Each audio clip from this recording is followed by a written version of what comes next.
Sa akin ang mamahal, tutupad sa aking aral.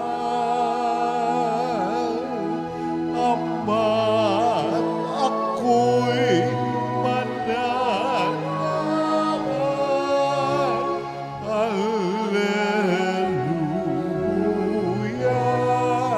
Hallelujah.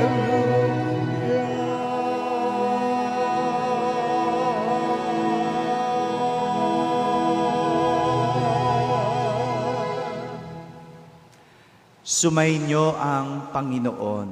At sumaiyo rin. Ang mabuting balita ng Panginoon ayon kay San Marcos. Papuri sa iyo, Panginoon.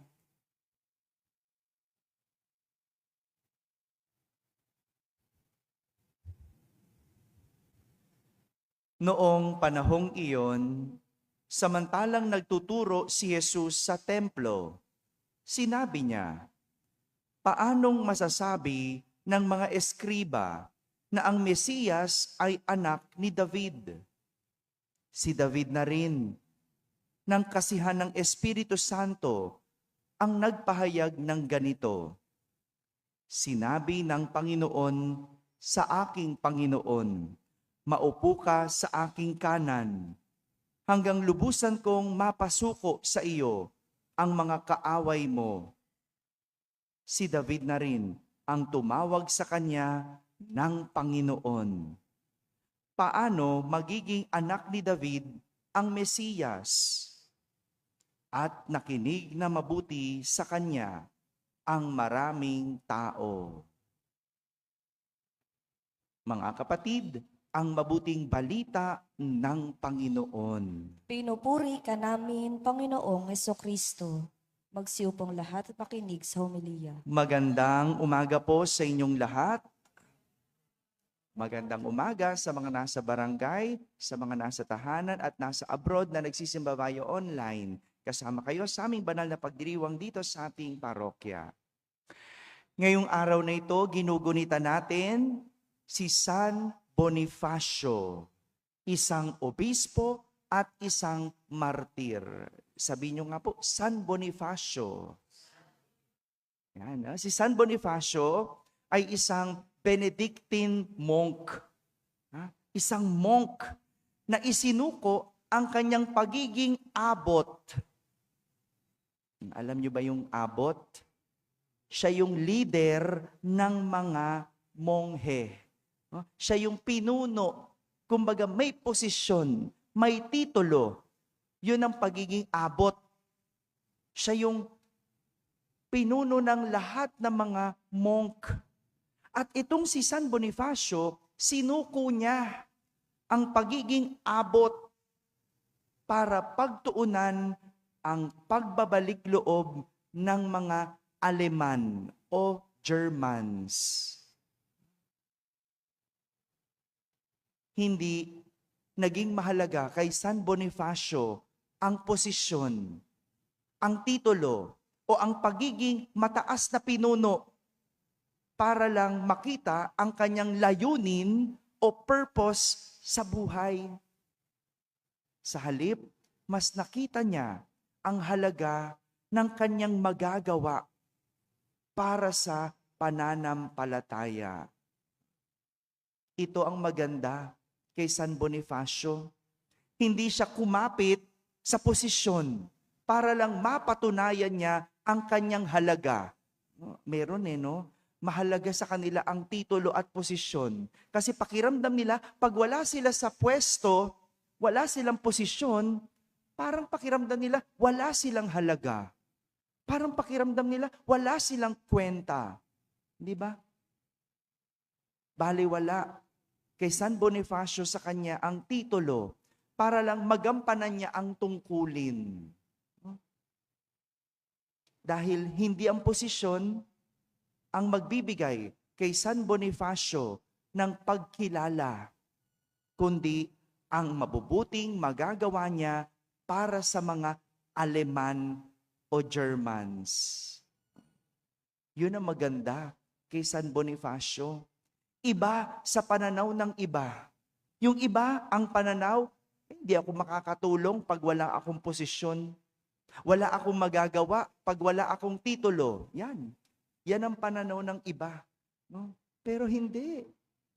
Ang mahalaga kay San Bonifacio, kung ano ang kanyang magagawa. Hindi titulo, hindi posisyon. Dahil ang pinagtuunan niya ng pansin kung ano ang kaya niyang gawin. Ang galing, no? Ang galing ni San Bonifacio.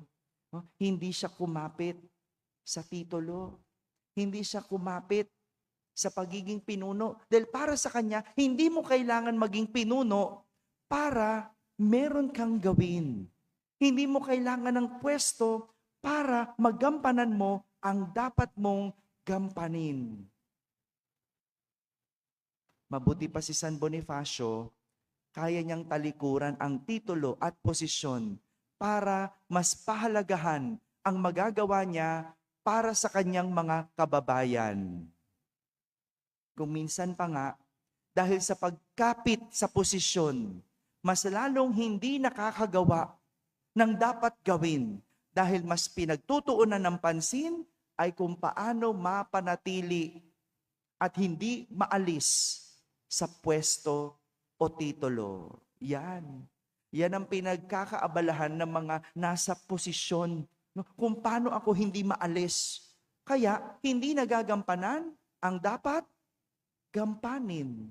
Hindi nagagawa ang dapat gawin. Kasi ang nasa isip, ano bang gagawin ko? Panatilihin ang sarili sa pwesto. Paano ba ako hindi maaalis? Yan. Diyan binubuhos ang lakas at isip. Samantala, sa ating ebanghelyo, parang ganito din. Parang ganito ang nangyari kay Jesus. Hindi makita ng mga tao na si Jesus ay Mesiyas. Kaya hindi nila siya kinikilala sa titulong ito. Para sa kanila, siya lamang ay isang anak ng karpintero. Para sa kanila, siya'y walang sinabi, isang mababang uri at walang titulo. Mabuti pa nga, si Haring David, pinapahayag niya na mayroong iuupo sa kanan ng Diyos na tatawaging Panginoon. At siya ay walang iba kundi ang Kristo o ang Mesiyas na tagapagligtas. Hindi mahalaga kay Jesus kung ano ang tawag at ano ang tingin sa kanya ng mga tao. Tawagin man siyang Panginoon o hindi, ituring man siyang Mesiyas o anak ng karpintero, para kay Jesus, hindi mahalaga ang titulo. Hindi mahalaga kung ano ang tawag sa kanya. Dahil ang mahalaga kay Jesus ay magawa niya ang kanyang layunin. Ano yon? Ang mailigtas ang lahat ng tao. Hindi mahalagang tawagin siyang Panginoon. Hindi mahalagang tawagin siyang Mesiyas. Ang mahalaga sa kanya, maligtas niya ang mga tao. Naalala ko po, bago pa ako naging pare, sa pamilya namin, madalas ako ang tinatanong ng mga kapatid ko tungkol sa maraming bagay. Ako ang kinukonsulta kapag meron silang bibilhin. Pag may bibilhin yung mga yon, tatanungin muna ako, okay ba ito? Opinion ko yung hinihingi tungkol sa mga bagay-bagay. At minsan, iniintay pa nila ang sasabihin ko bago sila kumilos. Hindi po ako ang panganay. Hindi ako ang kuya. No? Sa totoo lang, middle child pa ako. Ha? Kung alam mo, kung alam po ninyo kung ano ang middle child, no?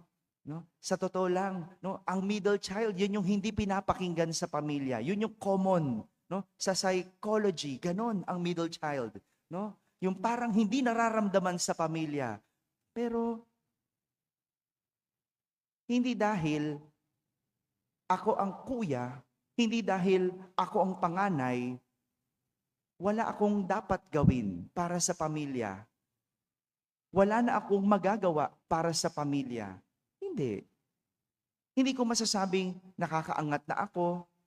Siguro dahil ginawa ko lang kung ano ang makakabuti, kung ano ang makakaganda, kung ano ang makakaligtas sa aking pamilya. At dapat, ganun din lahat tayo.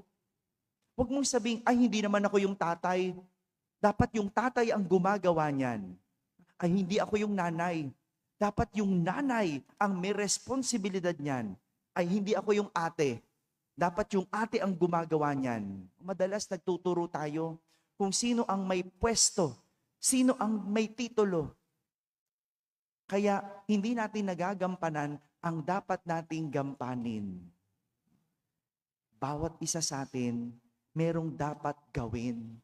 May titulo ka man o wala. Nasa pwesto ka man o hindi.